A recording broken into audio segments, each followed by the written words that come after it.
നമ്മൾ എപ്പോഴും എന്തിൻ്റെയെങ്കിലും മുകളിലാണല്ലോ നിൽക്കുന്നത്. ഒന്ന് ആലോചിച്ച് നോക്കൂ, നിങ്ങളിപ്പോൾ നിൽക്കുന്ന ആ തറ അത് വെറുമൊരു പ്രതലം മാത്രമല്ല. ശരിക്കും പറഞ്ഞാൽ നമ്മുടെയൊക്കെ ഭാരം താങ്ങുന്ന ഒരു എഞ്ചിനീയറിംഗ് അത്ഭുതം തന്നെയാണത്. അപ്പോൾ ഈ അത്ഭുതത്തിന്റെ ഉള്ളിലേക്കൊന്ന് പോയി നോക്കിയാലോ? അപ്പോ ശരിക്കും എന്താ നമ്മുടെ കാലിനടിയിലുള്ളത്? ഒറ്റനോട്ടത്തിൽ കാണുന്ന ആ ഭംഗിയുള്ള പ്രതലം മാത്രമല്ല കേട്ടോ. അതിനെയൊക്കെ താങ്ങി നിർത്തുന്ന, നമുക്ക് കാണാൻ പറ്റാത്ത ഒരു സ്ട്രക്ചറും കൂടിയുണ്ട്. വാ, നമുക്കതൊന്ന് ഡീറ്റെയിലായിട്ട് നോക്കാം. അപ്പോൾ ഞാൻ പറഞ്ഞ പോലെ നമ്മൾ കാണുന്ന ഈ തറ എന്ന് പറയുന്നത് വെറുമൊരു ലെയർ അല്ല, അതൊരു സിസ്റ്റമാണ്. അതിലെ ഓരോ ഭാഗത്തിനും അതിൻ്റേതായൊരു പണിയുണ്ട്. എന്തൊക്കെയാണ് ആ ഭാഗങ്ങൾ? നോക്കാം. നമുക്ക് ഇതിനെ ഒരു ശരീരമായിട്ട് സങ്കല്പിക്കാമല്ലേ? അപ്പോൾ ഈ സബ്ഫ്ലോർ എന്ന് പറയുന്നത് നമ്മുടെ അസ്ഥികൂടം പോലെയാണ്. അതാണ് കെട്ടിടത്തിന്റെ മൊത്തം ഭാരം താങ്ങുന്നത്. ഇനി ഫ്ലോറിങ്ങോ, അത് നമ്മുടെ സ്കിൻ പോലെയാണ്. ഭംഗിയും സംരക്ഷണവും ഒക്കെ കൊടുക്കുന്നത് അതാണ്. ഇത് രണ്ടും ചേരുമ്പോഴേ ഒരു ഫ്ലോർ കംപ്ലീറ്റ് ആവുകയുള്ളൂ. അപ്പോ ഒരു നല്ല ഫ്ലോറിന് എന്തൊക്കെ ഗുണങ്ങൾ വേണം?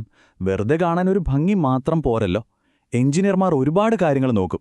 അത് വൃത്തിയാക്കാൻ എളുപ്പമായിരിക്കണം, ശബ്ദം ഒരുപാട് കേൾക്കാൻ പാടില്ല, പിന്നെ ഏറ്റവും പ്രധാനം കാലൊന്നും വഴുതി വീഴരുത്. അങ്ങനെ ഒരുപാട് കാര്യങ്ങളുണ്ട്. ചുരുക്കി പറഞ്ഞാൽ സുരക്ഷയും സൗകര്യമാണ് മെയിൻ. ആ അസ്ഥികൂടത്തിന്റെ കാര്യം നമുക്ക് കുറച്ചു കഴിഞ്ഞ് സംസാരിക്കാം.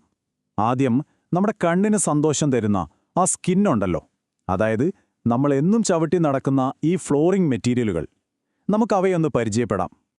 മനുഷ്യൻ താമസിക്കുന്ന സ്ഥലങ്ങൾക്ക് എത്രത്തോളം മാറ്റം വന്നിട്ടുണ്ടെന്നറിയാൻ അതിന്റെ തറ മാത്രം നോക്കിയാൽ മതി.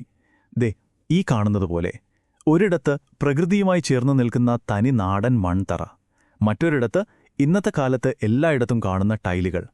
ശരിക്കും പറഞ്ഞാൽ എന്തൊരു വലിയ മാറ്റമാണല്ലേ. പണ്ടത്തെ മൺതറകളെന്ന് പറഞ്ഞാൽ അത് പ്രകൃതിയുടെ ഒരു ഭാഗം തന്നെയായിരുന്നു. വളരെ സിമ്പിൾ, ചെലവും കുറവ്. പക്ഷെ ഇന്നോ ഉറപ്പും എളുപ്പത്തിൽ വൃത്തിയാക്കാനും പറ്റുന്നതുകൊണ്ട് ടൈലുകളാണ് വീടുകളിലെ സൂപ്പർ സ്റ്റാർ. ടെറാസോ ഫ്ലോറിങ്ങിന്റെ ഐഡിയ തന്നെ എനിക്ക് ഭയങ്കര ഇഷ്ടമാണ്. ഒന്ന് ആലോചിച്ചു നോക്കിക്കേ, മാർബിളിന്റെയും ഗ്രാനൈറ്റിന്റെയും ഒക്കെ വേസ്റ്റായി പോകുന്ന കഷ്ണങ്ങളെടുത്ത് അത് ചേർത്തുവച്ച് പുതിയതും നല്ല ഉറപ്പുള്ളതുമായ ഒരു ഫ്ലോർ ഉണ്ടാക്കുന്നു. ശരിക്കും വേസ്റ്റിൽ നിന്ന് ബെസ്റ്റ് ഉണ്ടാക്കുന്നതിന്റെ ഒരു കിടിലൻ ഉദാഹരണമാണിത്. വെറുതെ നടക്കാൻ വേണ്ടി മാത്രമല്ല ഒരു ഫ്ലോറെന്ന് മനസ്സിലായോ? ഒരു ബിൽഡിങ്ങിന്റെ ഡിസൈനിനെ തന്നെ മാറ്റിമറിക്കാൻ ഫ്ലോറിംഗ് മെറ്റീരിയലുകൾക്ക് പറ്റും. അതിൻ്റെ ഏറ്റവും നല്ലൊരു ഉദാഹരണമാണ് ഈ ഗ്ലാസ് ഫ്ലോറിംഗ്. താഴത്തെ നിലയിലേക്ക് വെളിച്ചം കിട്ടാനൊക്കെ ഇത് ഉപയോഗിക്കും. ഇതൊന്നുമല്ല, ഫ്ലോറിംഗ് മെറ്റീരിയലുകളുടെ ലോകമെന്ന് പറഞ്ഞാൽ അത് വളരെ വലുതാണ്. പ്രകൃതിദത്തമായ കോർക്ക്, കല്ല്, ഇഷ്ടിക, പിന്നെ മനുഷ്യനുണ്ടാക്കിയ കോൺക്രീറ്റ്, റബ്ബർ, അതുപോലെ കെമിക്കൽസ് ഉപയോഗിച്ചുണ്ടാക്കുന്ന PVC വരെ. ഓരോ സ്ഥലത്തിൻ്റെയും ആവശ്യം എന്താണോ അതനുസരിച്ച് മെറ്റീരിയലും മാറും. സിമ്പിൾ. ഓക്കെ, അപ്പോൾ നമ്മൾ കാണുന്ന ഈ പുറംമൂടിയെക്കുറിച്ചൊക്കെ മനസ്സിലാക്കി. പക്ഷേ ഇതിനെല്ലാം ഒരു കുഴപ്പവുമില്ലാതെ താങ്ങി നിർത്തുന്ന ഒരു ഹീറോ ഉണ്ട്, ഒരു ഹിഡൻ ഹീറോ. അതാണ് സബ്ഫ്ലോർ. വാ, നമുക്ക് ആ രഹസ്യ ലോകത്തേക്കൊന്ന് പോയി നോക്കാം.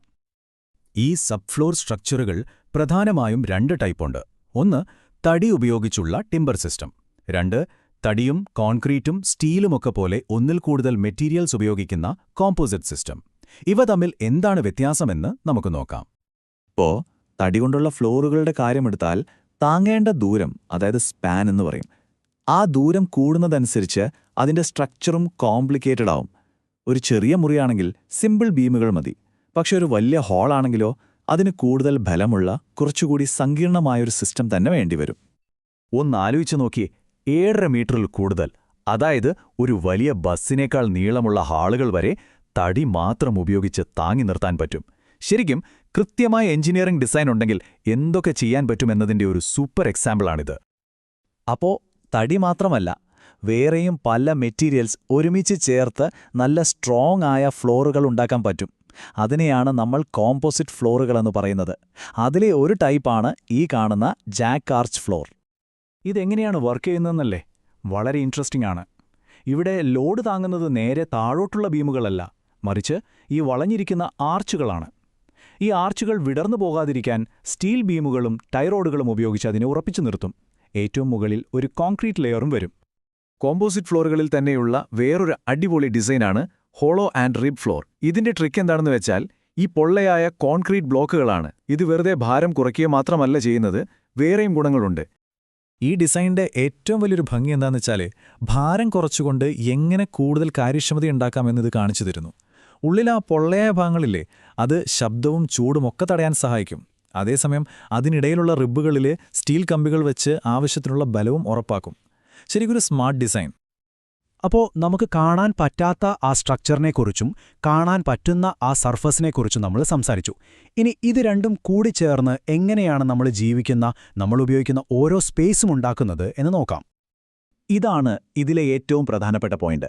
സബ് ഫ്ലോർ സ്ട്രക്ചർ തീരുമാനിക്കും ഒരു മുറിക്ക് എത്രത്തോളം വലിപ്പമാകാമെന്ന്. പക്ഷേ ആ ഫ്ലോറിംഗ് സർഫസ് ആണ് തീരുമാനിക്കുന്നത് ആ മുറി ഒരു വീടായിരിക്കുമോ, അതോ ഒരു ഓഫീസായിരിക്കുമോ, അതോ ഒരു ഡാൻസ് ഫ്ലോർ ആയിരിക്കുമോ എന്ന്. മനസ്സിലായോ? ഒരു എഞ്ചിനീയറിംഗ് പോയിന്റ് ഓഫ് വ്യൂവിൽ നോക്കിയാൽ ഇതാണ് ഒരു ഫ്ലോറിന്റെ ഏറ്റവും കറക്റ്റ് ഡെഫിനിഷൻ. അതായത് ബിൽഡിങ്ങിന്റെ താഴത്തെ ലെവലിനും മുകളിലെ റൂഫിനും ഇടയിലുള്ള ഭാഗത്തെ പലതായി തിരിക്കുന്ന ഒരു തിരശ്ചീനമായ ഘടന. അപ്പോൾ അടുത്ത തവണ നിങ്ങളൊരു ബിൽഡിങ്ങിന്റെ ഫസ്റ്റ് ഫ്ലോറിൽ നിൽക്കുമ്പോൾ ഓർക്കുക, നിങ്ങൾ നിൽക്കുന്നത് വെറുമൊരു പ്രതലത്തിലല്ല, ആ ബിൽഡിങ്ങിനെ തന്നെ വിഭജിക്കുന്ന ഒരു സ്ട്രക്ചറിന്റെ മുകളിലാണ്. അപ്പോൾ ഈ ഒരു ചോദ്യം ഞാൻ നിങ്ങൾക്കായി വിടുന്നു. അടുത്ത തവണ നിങ്ങൾ ഏതെങ്കിലും ഒരു റൂമിലേക്ക് കയറുമ്പോൾ ഒരു നിമിഷം ഒന്ന് താഴേക്ക് നോക്കുക. എന്നിട്ട് സ്വയം ചോദിക്കുക, എൻ്റെ ഈ കാലിനടിയിലുള്ള തറ ഞാൻ ഈ റൂം എങ്ങനെ ഉപയോഗിക്കണം എന്ന് തീരുമാനിക്കുന്നത് എങ്ങനെയാണ്? കാരണം ഓർക്കുക, നിങ്ങളുടെ പാദങ്ങൾക്കടിയിലുള്ളത് വെറുമൊരു തറയല്ല, ആ മുറിയുടെ സ്വഭാവം തന്നെ നിർവചിക്കുന്ന ശാസ്ത്രവും കലയും കൂടിച്ചേർന്ന ഒന്നാണ്.